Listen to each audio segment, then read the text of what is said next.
The ancient city is calling.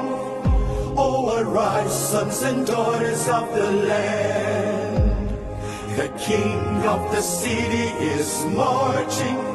Stand up high to the pride of the land. The founding fathers have labored, and our time to serve is now. The glory of the new Edo nation will forever be our pride. Beautiful Edo, glorious Edo, you're the heartbeat of Nigeria. Beautiful Edo, glorious Edo, stars are singing over you. You're the land people dream to be.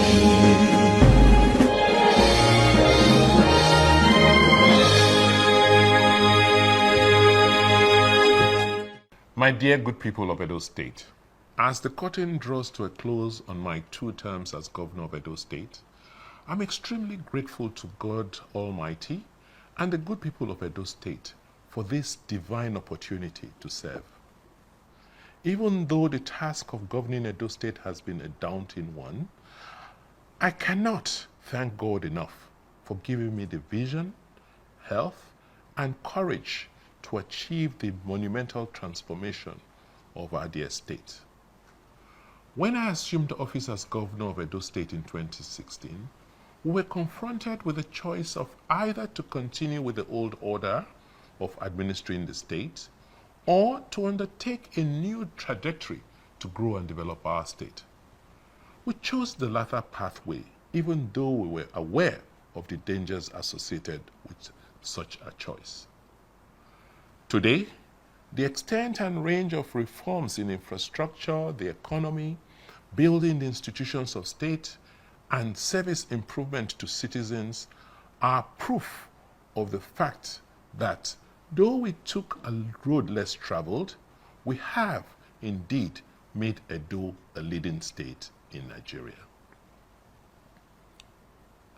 Let me, at this juncture, thank the good people of Edo State for standing firmly behind our government, even as we embarked on a very radical transformation of governance and politics in a manner they had never anticipated.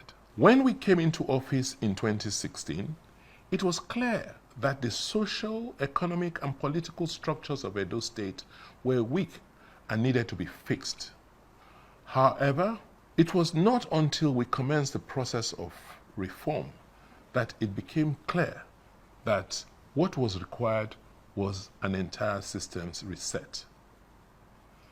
A key priority for us was to rebuild the institutions of state so that we can return Edo to its past glory. To do so, we needed to build strong institutions, not strong men or godfathers. Over the last 8 years, we have undertaken a total overhaul of how government works in Edo. Today, I'm very proud that Edo parades Nigeria's most advanced public service. Our investments in human capital development, the working environment, digitization, and institutional reforms have resulted in a civil service that is nimble, fast, responsive, future-focused, private sector facing, and technologically compliant. We now recruit staff on merit, and our workers are constantly upskilled and are well motivated to deliver best-in-class service to the citizens of Edo State and investors.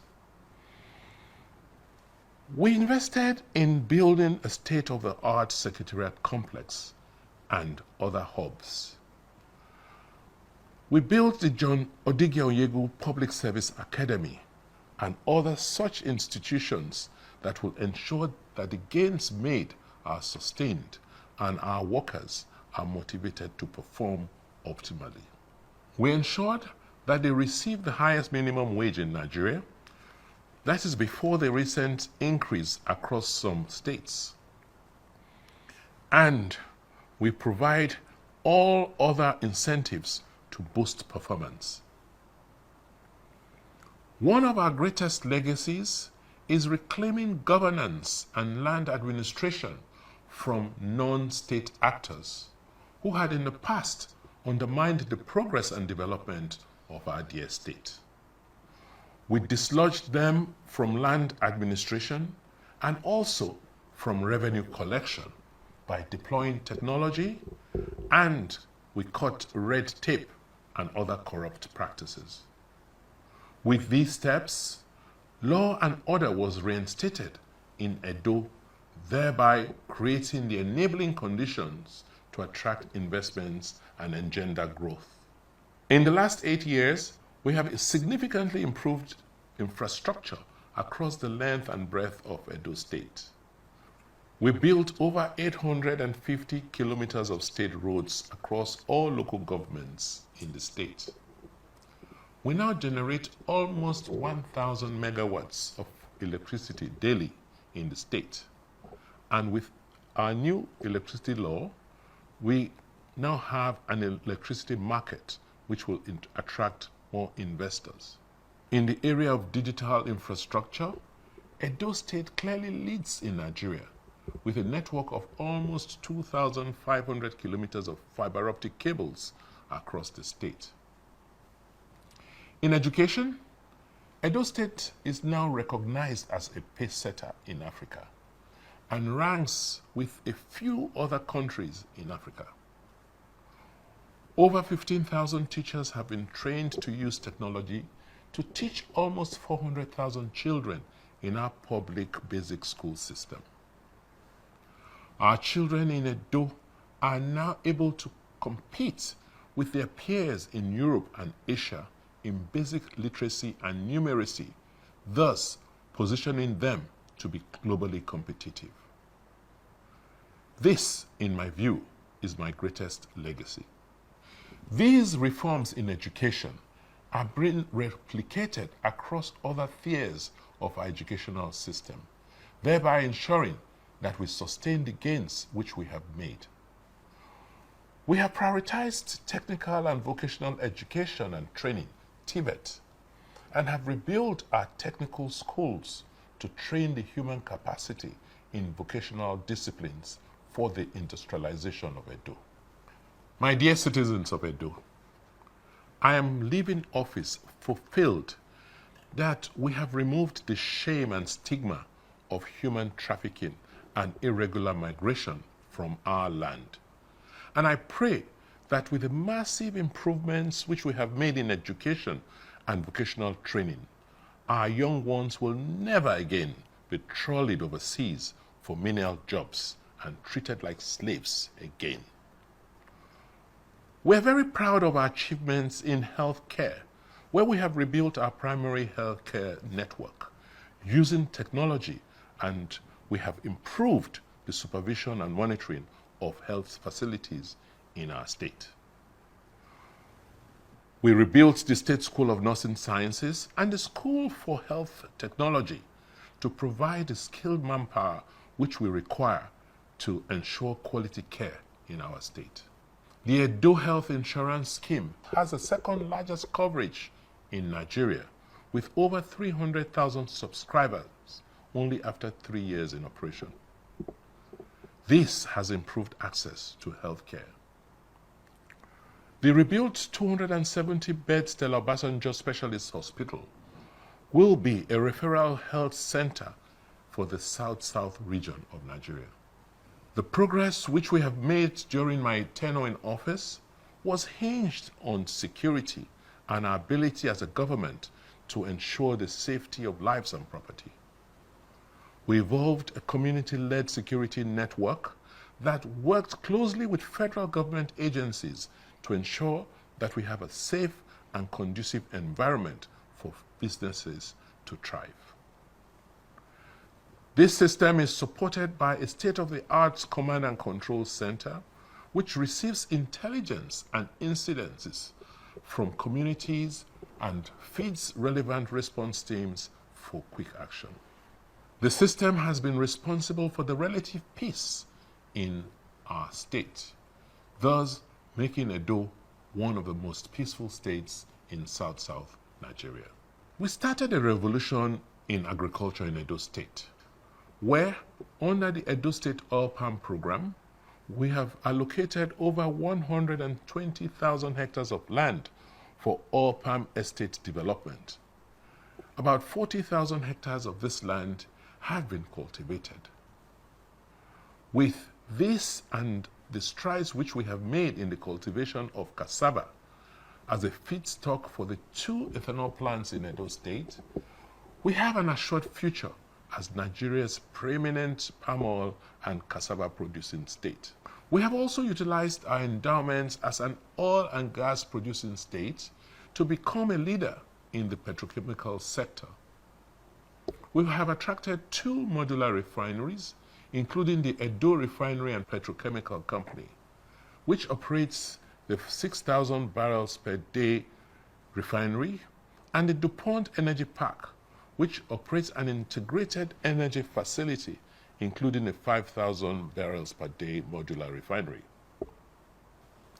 In addition to investments in hydrocarbons, we have also attracted billions of dollars into manufacturing of items like ceramics, tiles, glass, iron and steel, wood, and cement, etc. One of the main reasons why I contested elections in 2016 was my concern for the youth of Edo, who were losing hope and saw traveling out as the only way to hope. I am so glad that we have also invested in making our youths globally competitive by opening up opportunities in technology and the creative sector for them to thrive. We set up Edo Jobs, the Victor Waifo Creative Hub, Edo Tech Park, and Edo Innovates, which has upskilled our youths in technology and the creative sector for global opportunities. We also tackled irregular migration and human trafficking by setting up a strong institutional mechanism to tackle the root causes of this menace, while providing support for the reintegration of over 6,000 returnees. Today, I can confidently say that we have exceeded the 200,000 jobs which I promised when I campaigned in 2016. We have evidence that our efforts to reposition Edo from a civil service state to a state that is propelled by production has been a huge success. Our economy has grown from 10 billion when I took over office to over 25 billion today. Our internally generated revenue, IGR, will peak at 85 billion by December this year. All these are results of the groundwork we did to stimulate economic activities by attracting investments into the various sectors of the state's economy. Across agriculture, energy, manufacturing, real estate, retail, and technology, we have attracted investments that has transformed our state into an oasis of hope. As I leave office, I am leaving behind something which I wasn't fortunate to inherit. And this is a plan which will serve as a compass for the future. We have developed the Edo State Regional Development and the Benin City Development Master Plans, which will ensure that we have a directional guide on which Edo State's growth trajectory for the next 30 years will be based. We believe that this compass will ensure the sustenance of the developmental strides which we have recorded in the last 8 years. My dear citizens of Edo State, we have indeed come a long way as a state and have crossed the Rubicon of progress. Our children are assured of a future of opportunities, and our youths can now see hope. As I come to the end of my tenure in office and reflect on the journey these last 8 years, there is sufficient evidence to show the remarkable progress which we have made.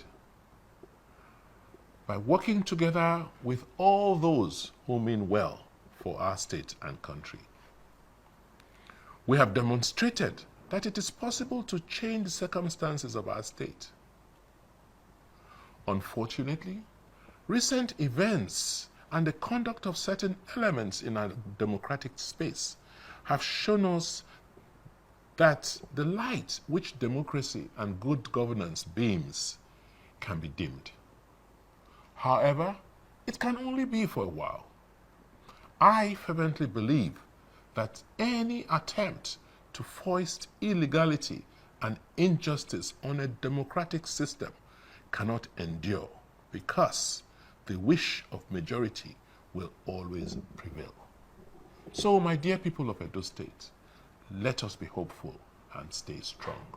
All these achievements which I have enumerated and the progress we have made in the last 8 years will not have been possible without the support which I received from a wide range of patriotic sons and daughters of Edo State, both at home and in the diaspora. It would not have been possible without the support of our development partners, clerics and our religious leaders who prayed for us ceaselessly. It would not have been possible without the blessings of our traditional rulers, without the support of the various youth and women's groups, market associations, and our political party. I thank all of you. I thank members of the Obaseki family, the Ero family, the Igbinigie family, and the Ogbedoyo, and several others, too many to mention. I thank you immensely, and God bless you. Long live the Federal Republic of Nigeria. Long live Edo State.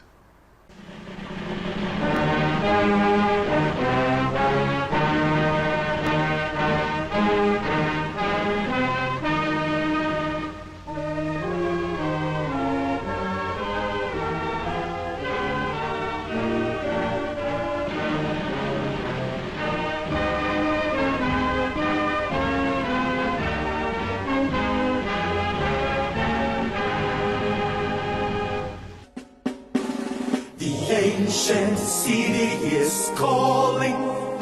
Oh, arise, sons and daughters of the land. The king of the city is marching. Stand up high to the pride of the land. The founding fathers have labored, and our time to serve is now.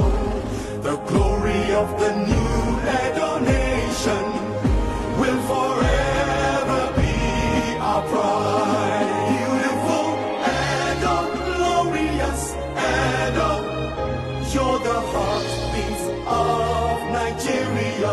Beautiful Edo, glorious Edo, stars are singing over you. You're the land people dream